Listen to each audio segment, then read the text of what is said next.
Hello friends, मैं आप सभी का स्वागत करता हूं आपके अपने यूट्यूब चैनल एग्जाम हिस्ट्री 2.0 पर। आज का हमारा लेक्चर है भारत का नदी तंत्र। भारत का नदी तंत्र दो भागों में विभाजित किया गया है। हिमालय नदी तंत्र, प्रायद्वीपीय नदी तंत्र। हिमालय नदी तंत्र तीन तंत्रों में विभाजित है: सिंधु नदी तंत्र, गंगा नदी तंत्र, ब्रह्मपुत्र नदी तंत्र। प्रायद्वीपीय नदी तंत्र दो भागों में विभाजित है: बंगाल की खाड़ी में गिरने वाली नदियाँ, अरब सागर में गिरने वाली नदियाँ। तो आज हम पढ़ेंगे सिंधु नदी तंत्र। तो सिंधु नदी तंत्र की सबसे बड़ी नदी है सिंध, और सिंध की ये 5 सहायक नदियाँ हैं: झेलम नदी, चिनाब नदी, रावी नदी, ब्यास नदी, सतलज नदी। इन पाँचों को पाकिस्तान के पंजाब में पंचनद नाम से जाना जाता है। इनके प्राचीन नाम जो ऋग्वेद में मिलते हैं: झेलम का वितस्ता नदी, चिनाब का अस्किनी नदी, रावी का पुरसैनी नदी, ब्यास का बिपाशा नदी, सतलज का शतुद्री नदी, सिंधु का इंडस नदी। ये सिंधु नदी, सतलज नदी, ब्रह्मपुत्र नदी, ये तीनों अंतर्राष्ट्रीय नदियां हैं, क्योंकि सिंधु नदी चीन, भारत और पाकिस्तान में बहती है। सतलज नदी चीन, भारत, पाकिस्तान से बहती है। ब्रह्मपुत्र नदी चीन, भारत और बांग्लादेश से बहती है। इसलिए तीनों के तीनों अंतर्राष्ट्रीय नदियां हैं।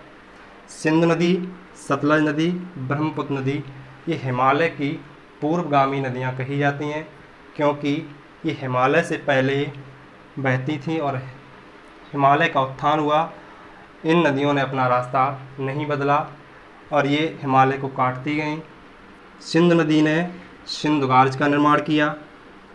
जम्मू कश्मीर में सिंध गार्ज का निर्माण किया। सतलज नदी ने हिमाचल प्रदेश में शिवकिला गार्ज का निर्माण किया। ब्रह्मपुत्र नदी ने अरुणाचल प्रदेश में दिहांग गार्ज का निर्माण किया और इन्होंने अपना रास्ता नहीं बदला। सिंधु नदी तिब्बत के बोखरचू ग्लेशियर, इसको सिनका भी बोला जाता है, कि मानसरोवर झील से निकलती है और ये भारत में दमचौक नामक स्थान से प्रवेश करती है। भारत में 3 श्रेणियाँ जम्मू कश्मीर में स्थित है: काराकोरम, लद्दाख, जास्कर। लद्दाख और जास्कर के मध्य ये सिंधु नदी होते हुए पाकिस्तान में जाती है। सिंधु नदी के दाएं तट पर लेह शहर बसा हुआ है। गिलगित के समीप सिंधु गार्ज का निर्माण करती है। सिंधु नदी के बाएं तट पर हिमालय की सबसे पश्चिमी चोटी नागा पर्वत और सबसे ढलान वाली चोटी राकापोसी, सबसे पूर्वी चोटी है नामचा बरवा, जो अरुणाचल प्रदेश में स्थित है। और ये जब पाकिस्तान में प्रवेश करती है तो ये चिल्लास नामक स्थान से प्रवेश करती है और ये मिठान कोट होते हुए ये अरब सागर में गिर जाती है। इसके बाएं तट पर कराची शहर बसा है और इसकी दाएं तरफ से मिलने वाली नदियां जो हैं गोमल नदी, कुर्रम नदी, गिलगित नदी, श्योक नदी, ये इसके दाएं तरफ से मिलती हैं। अगली नदी है झेलम नदी, जो इसकी सहायक नदी है।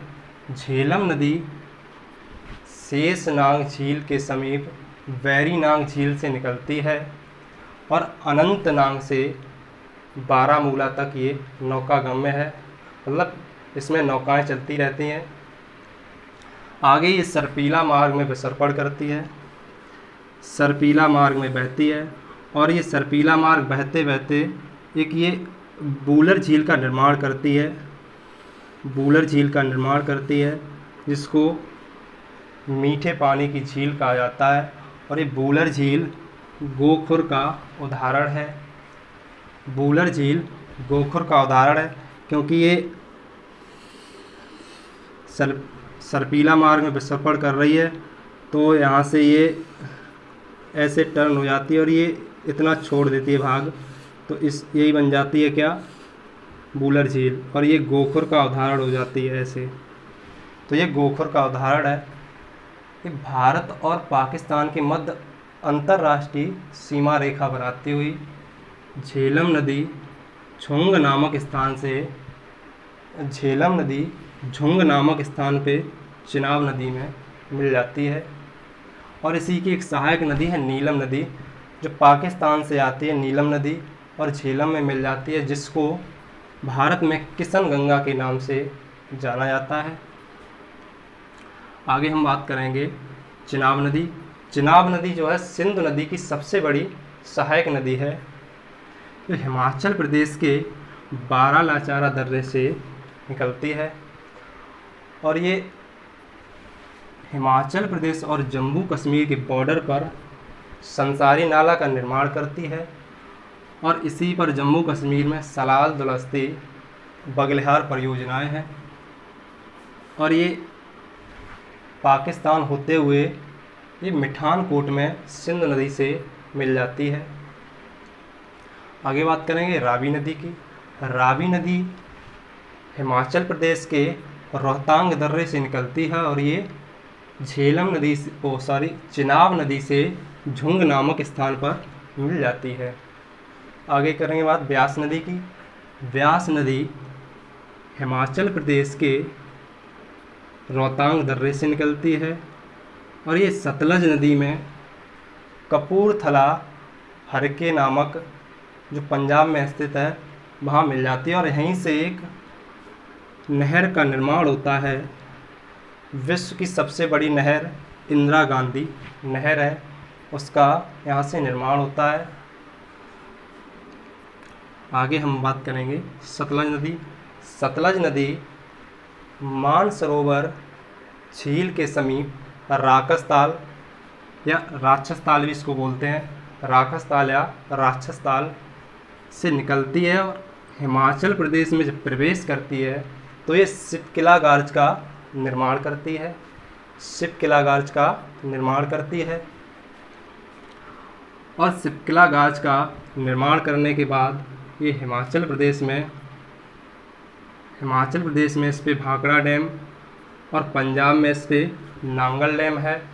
इन दोनों के बीच की दूरी 9 किलोमीटर है, दोनों के बीच की दूरी 9 किलोमीटर है। इसको भारत का गुरुत्वीय बांध कहा जाता है। और ये आगे चलते ये पाकिस्तान में बहबलपुर में चिनाब नदी से मिल जाती है और यहीं इसको पाकिस्तान के पंजाब में इसको झेलम नदी, चिनाब नदी, रावी नदी, ब्यास नदी, सतलज नदी को पंचनद नाम से जाना जाता है। बात करें चिनाब नदी। चिनाब नदी 2 धाराओं से मिलकर बनी है, एक है भागा, दूसरी है चंद्रा। ये दोनों सहायक नदियाँ तांडी नामक स्थान से मिलती हैं और चिनाब नदी का निर्माण करती हैं।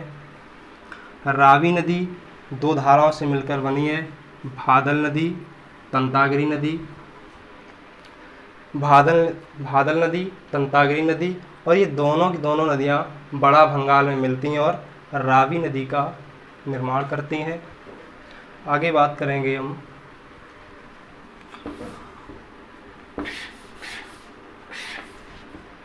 सिंधु जल समझौता। सिंधु जल समझौता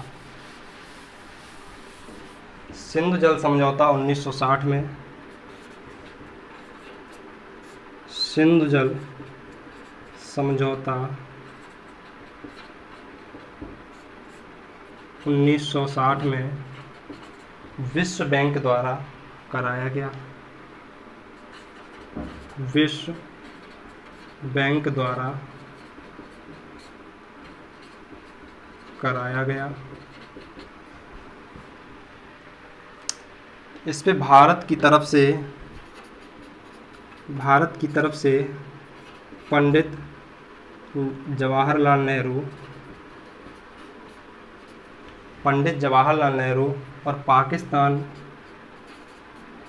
की तरफ से मोहम्मद अयूब